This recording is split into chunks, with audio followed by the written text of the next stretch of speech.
Hi, welcome to my channel. My name is Carrie Waltz and I share tips, tools, and techniques for the artist in you, and I'm out on my back porch so that I can make a quick intro to this video and let you start the demo. This is another one on how to paint a Tuscan landscape. I hope you get out your gouache and follow along with me.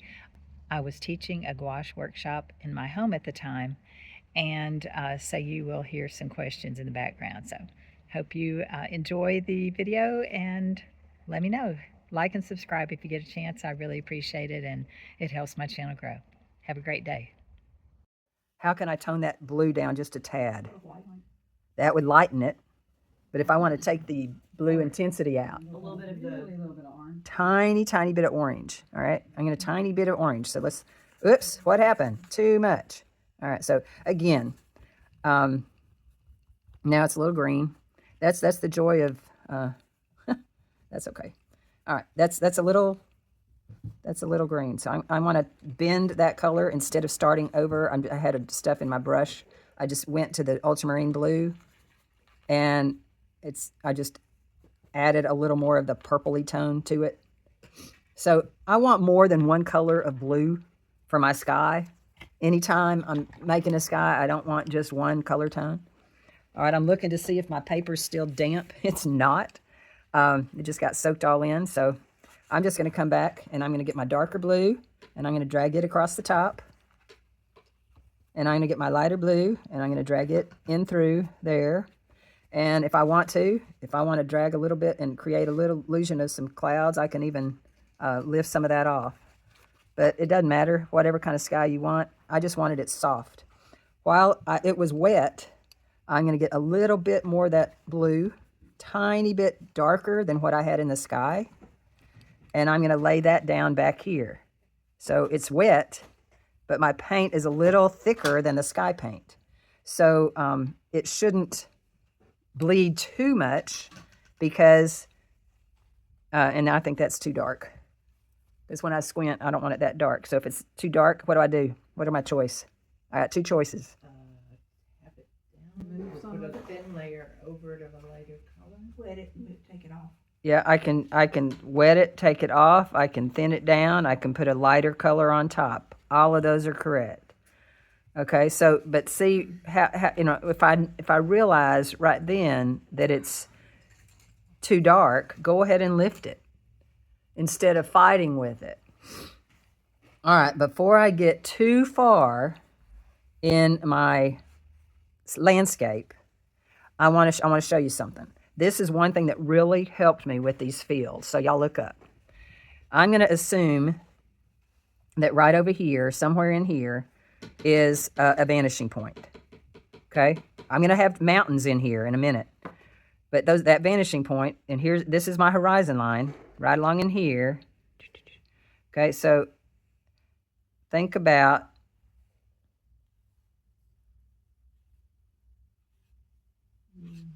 this. Okay? All right.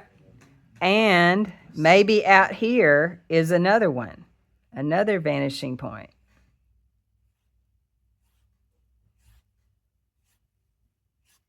Whoops, didn't quite. That's above my pay grade. Light touch. No, it's not. But the thing is, the pieces that intersect way back here are flatter. The pieces that are up here are bigger. And it helps give you some idea of placement. We're going to just ignore that right now, but I wanted you to at least think about it. And I mean, you can lay in your I mean, it could have been where they were going off the edge over here, where you were coming in this direction, where the vanishing point is way off the page. Do you see what I'm saying? Say, like, if the vanishing point's way over here, and if that's too confusing, you know, hey, look. I can soften all that. And I still have some scaffolding of which to build some pieces. And it's not the magic square. Oh, good. or the magic, whatever Grid. it was, grid. Grid. All right, so now I want to take the blue from my sky.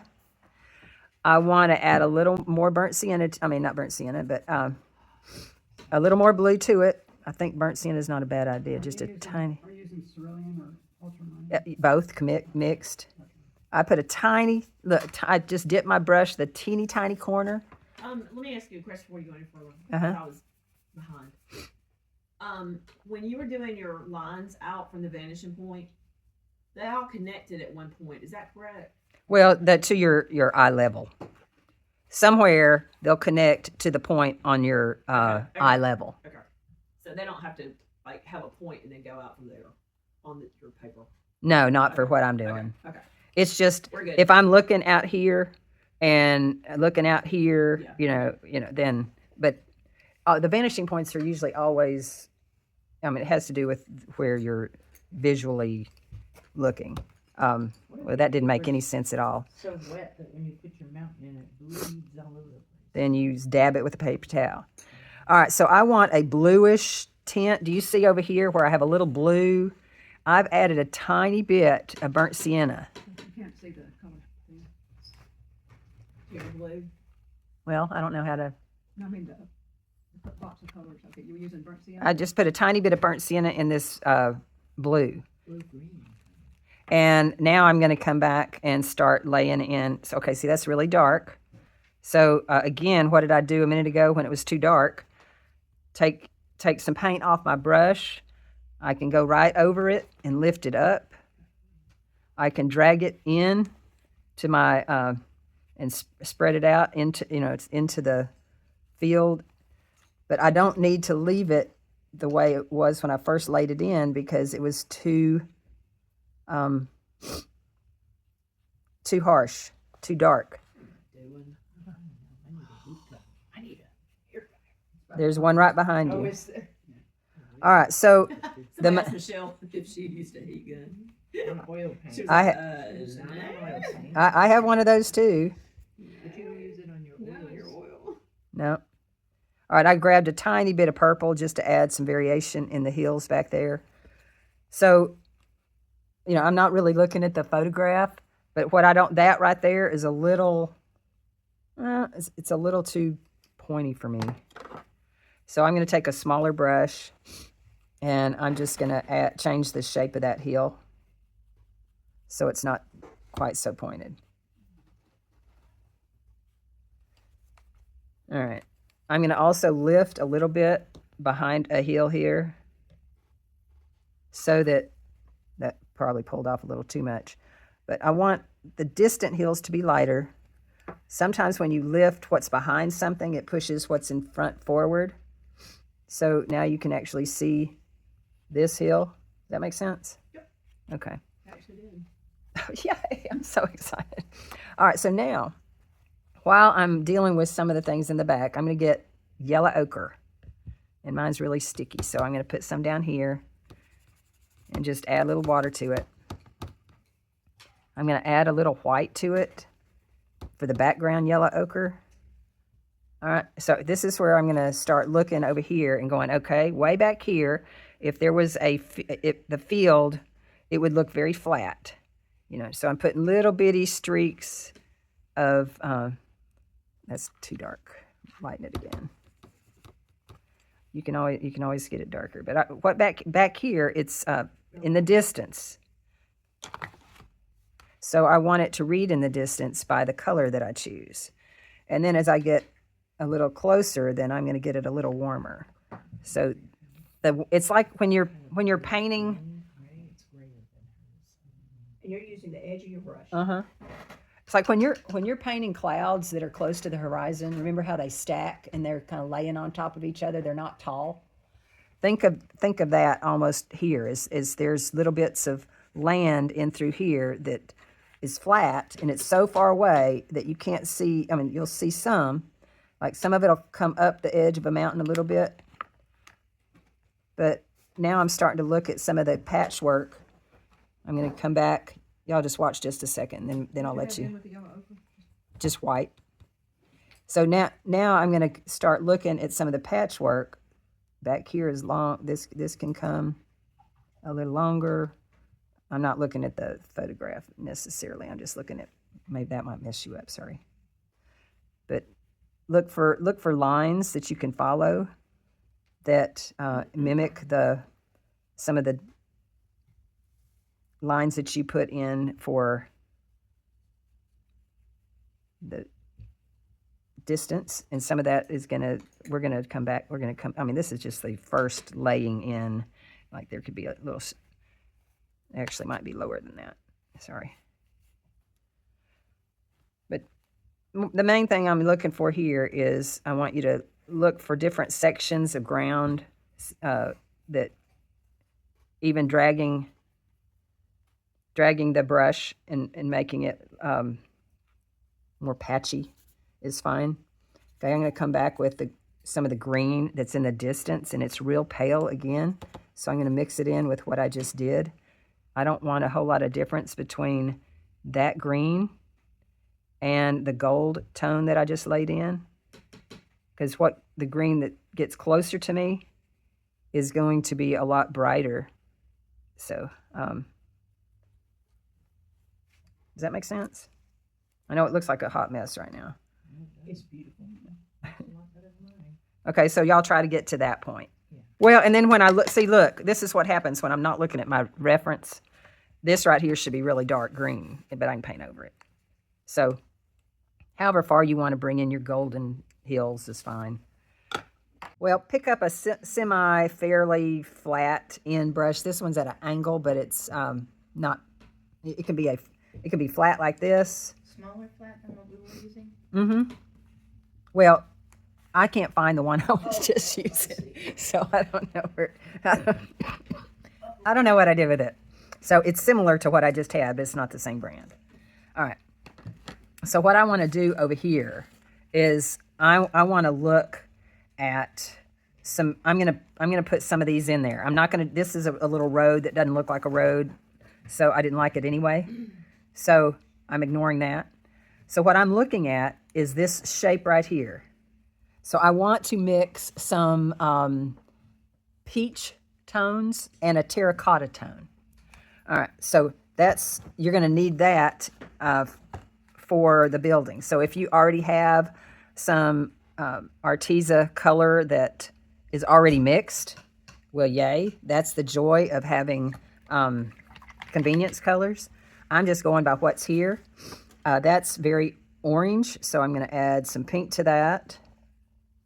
And I'll need some white. I can't see where you're getting it from. Oh, sorry. Let me back up. I just pulled an orange off my palette, and it was a magenta. And I'm going to just see what those two mix together, because I want an orange, but I want it more brown. And the bottom color is lighter than the top. Yes. So I'm going to go ahead and put a chunk of white there because it's already dry. So I'm going to mix some of that in to see what color that is. Okay, see now. See that color? No, it's a glare, sorry. All right, now see it? All right, so that was an orange, a pink, and a white. If you don't have a pink, get a red. So it'd be a yellow, a red, and a little bit of white. So peach is what you're looking for. Then you want a terracotta. I sort of have that here, but that's too bright. So I'm going to test it. I'm going to pull some over to the side.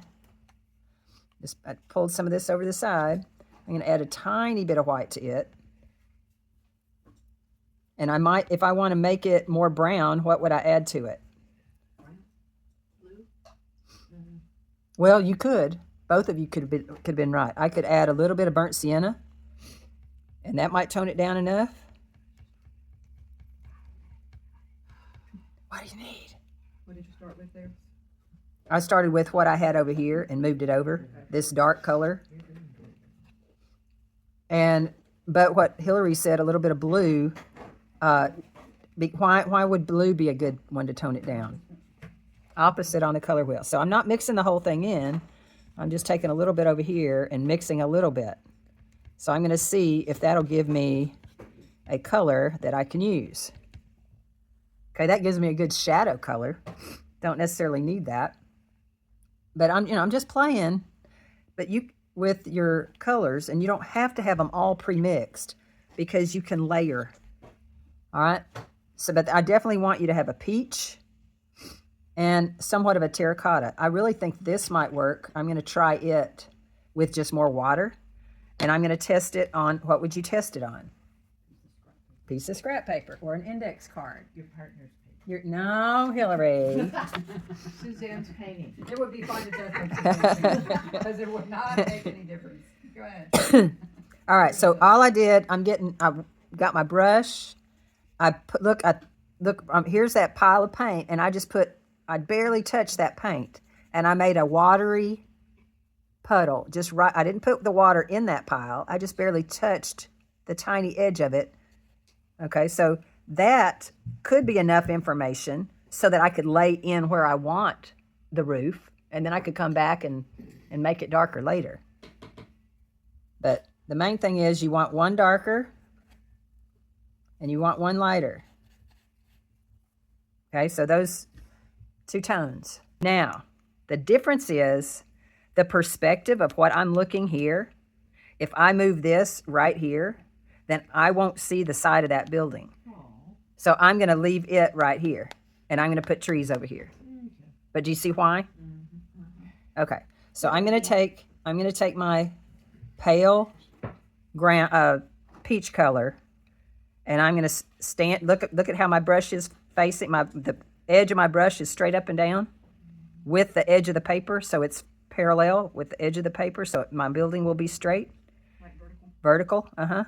So there's the back side of that building, and I drag it down, and I get it wider as it gets closer to me.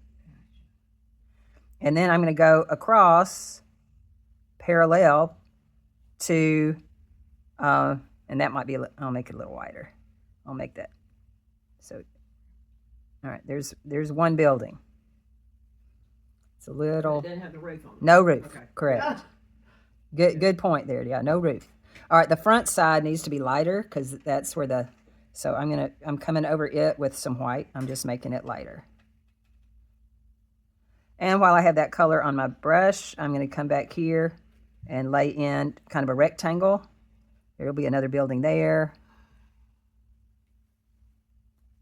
And another building way back there. Doesn't look like much. Somewhere in between. Okay. Mine looks like a first grader. That's okay. It really is weird how suggesting this works. All right, so okay, I'm going to come in with the roof. Angle. Okay, that's a little too dark, but I'm just going to continue that angle all the way back. And add more water to the front side. You want it smaller in the back. There's another roof back there. I'm just going to go ahead and put that in. All right, watch this. I'm going to go, okay, here's some roofs. Here's a little, I'm just turning my brush sideways. There's something here. This is kind of how it's like, okay, there's another one back there. There's another one back there. I'm laying in the tip of my brush. And let's put one right down here. All right. Now that looks like a hot mess right now. I can tell that it's buildings. Can you? Okay, so, but the thing that was fun to me is, okay, now I have some basic shapes of a building. This one way back here has a gray building rather than the other tone. So I'm going to go ahead and do that gray. I'm just going to pick up some of the blue that was already on my palette. Oh, that's too wet. My brush is really wet, really wet. And I'm going to lay in the building underneath. Whoops. And anytime I see the side of one of the buildings, I'm just going to put a little bit of this gray tone in. I'm going to put a little gray here for windows. heavy side. I know y'all are making me tired. You're making us tired. I'm making my own stuff. Okay, yeah, make it up. Okay, so I'm going to go to a much smaller brush, one that doesn't hold near the water. This one is a Rosemary Zero. All right, so look at the, no, I'm not going to do that yet. Not quite that small.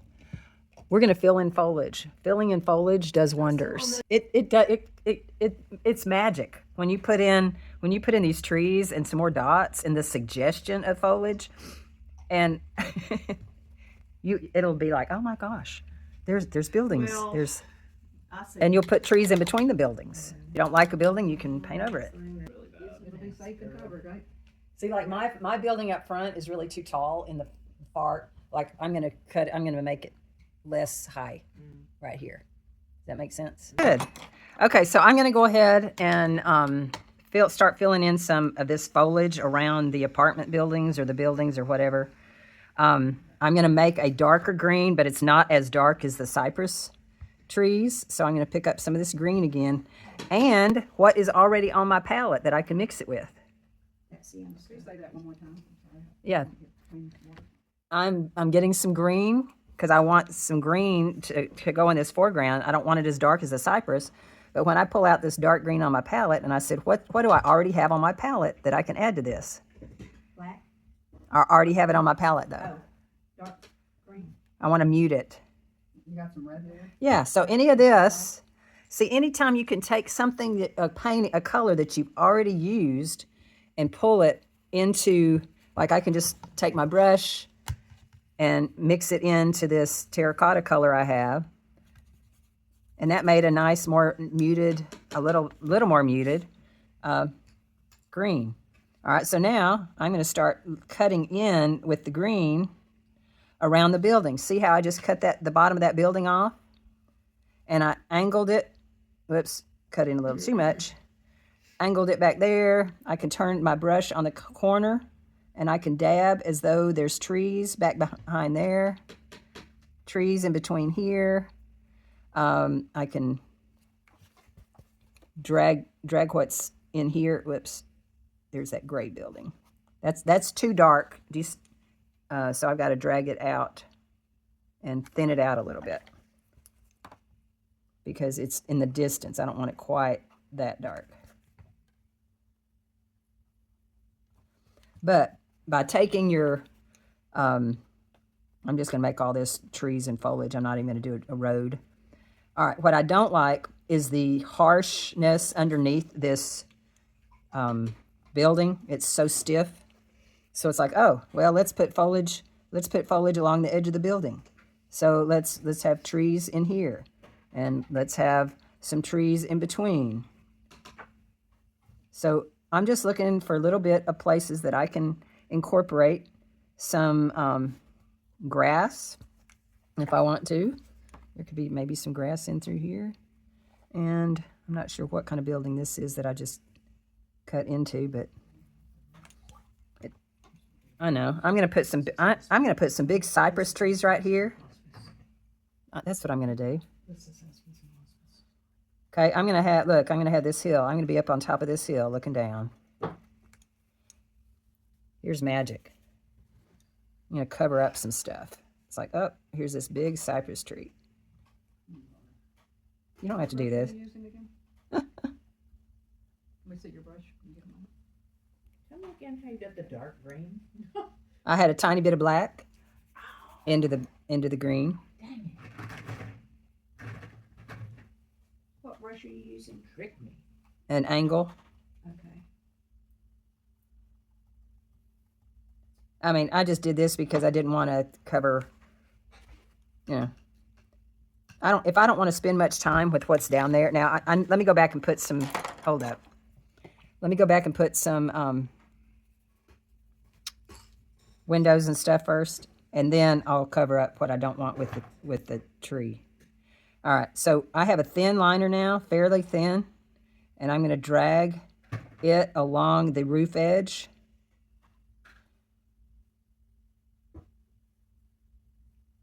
It kind of angled down. So they're different thicknesses. That's a little too harsh. It's all right, Denise. Okay. Now, if you want to indicate windows, all you have to do is do a little, oh, that's kind of purple. Just do a little rectangle, a little streak. Little dots along the way. I'm outlining very slightly the outside of the building front. Y'all are making me tired. All the sighing. It's like, oh. Okay, so here's the angle of one. And I'm not sure what's underneath that. I didn't add any. I'm going to just put like a shadow of something here, and then we're going to cover it up. But all I wanted back here is a suggestion of buildings, and it didn't even have to be anything specific. All right, here the light source is coming from this side because whoa, that was green, shouldn't have been.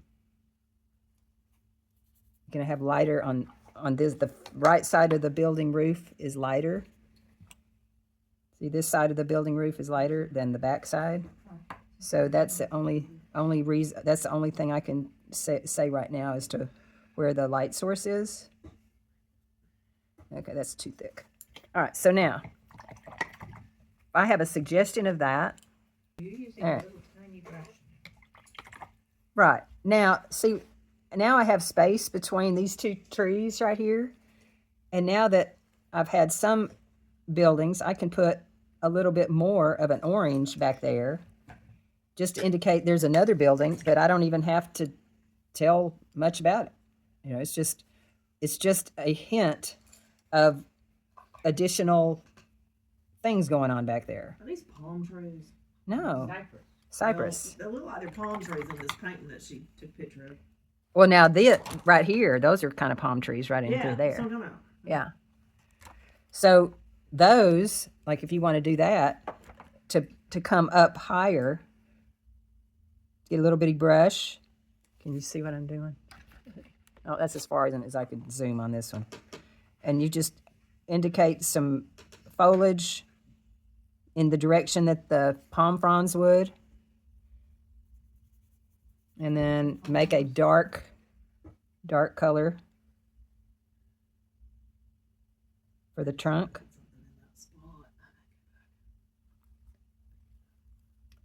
But you can, anyway, to me, the trees over in this area aren't as fun to do as the ones out here.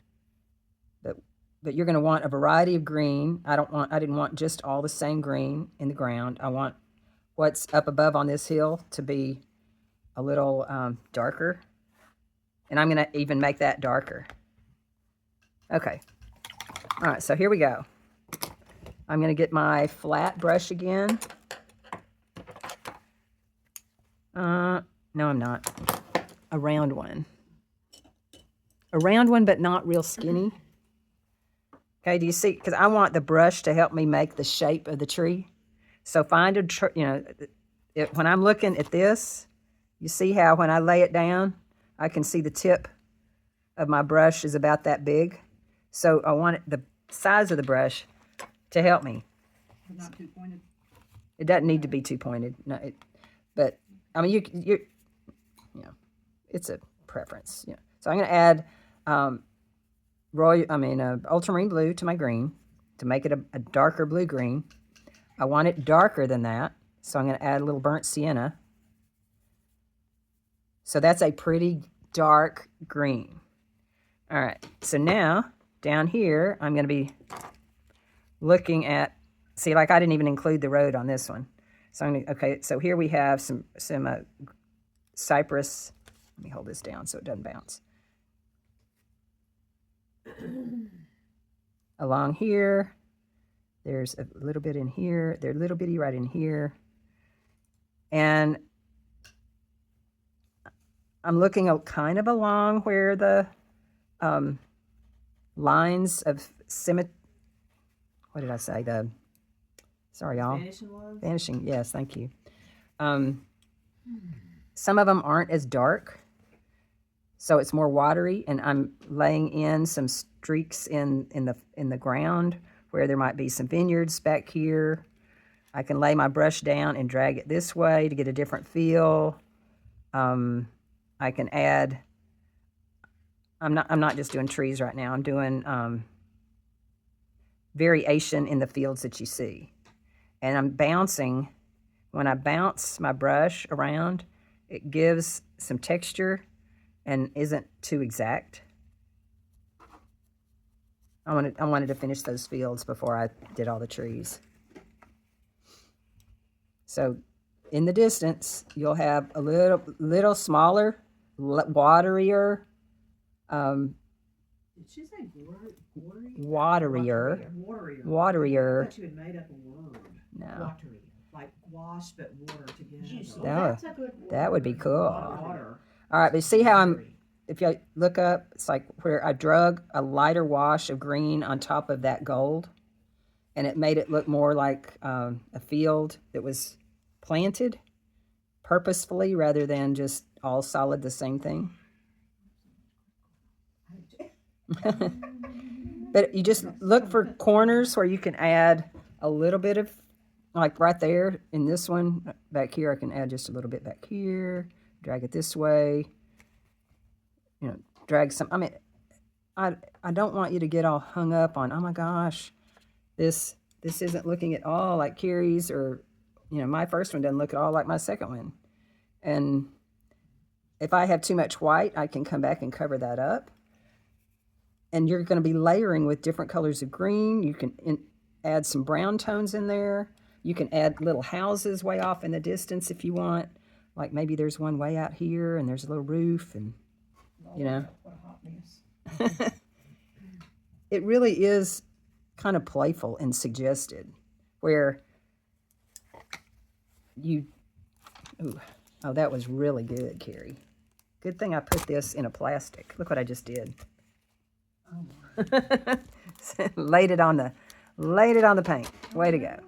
Sit there and kill ourselves and study every single one. Well, good. That was really a neat trick. I'm impressed. Worth the price of the session. Well, thanks.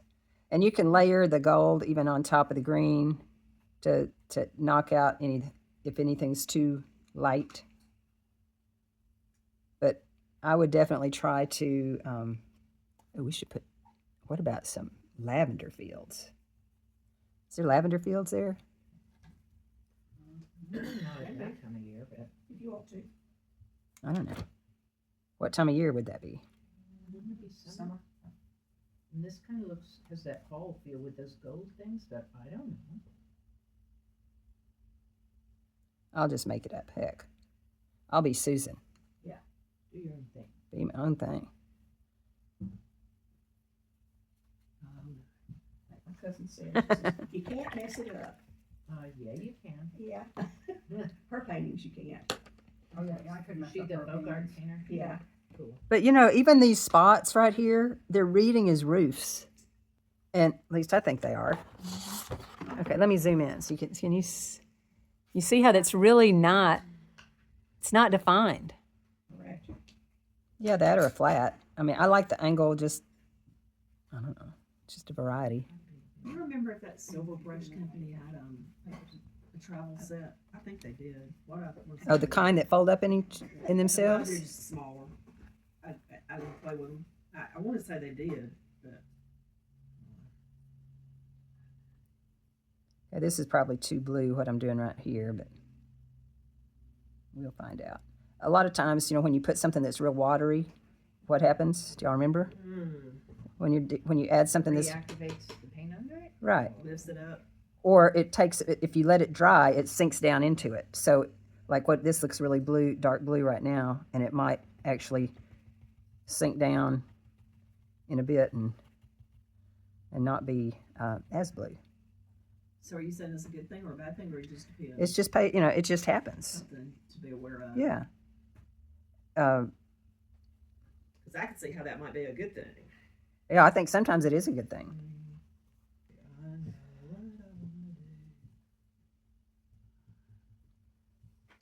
Okay, now should I put some taller ones over here to balance the taller ones we have over here?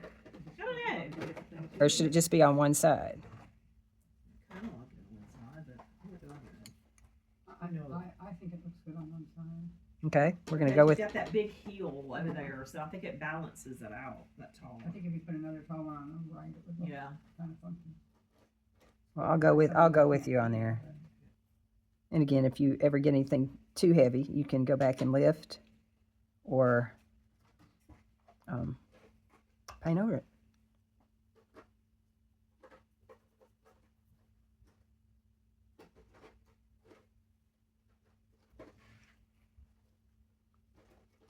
I want some darker, taller trees down here.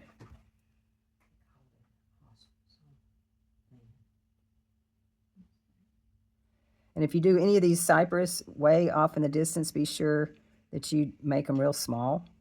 And Lighter color. and see how I'm barely touching my brush, but I keep it vertical. There's a huge. Does that make sense? See, when up here, these will be bigger because they're up close.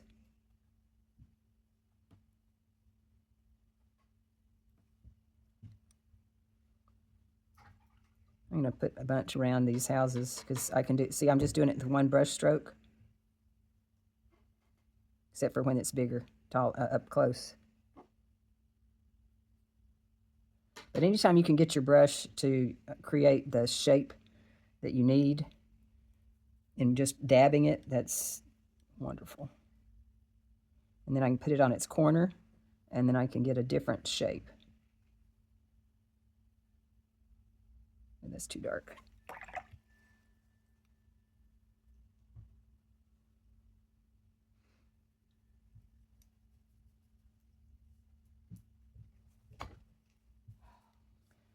Okay, shall we all sigh together? Okay, I'm going to go ahead and pull the tape off and see what I've got. And then I might take this tree that's right here and have it go all the way off the top. I've really enjoyed doing that and extending the painting off. Yeah, I like that. And it's crooked. If you made it this far along, thank you so much for watching. Let me know how you liked it, if you painted along, and join me next week. Thank you so much. Have a great day.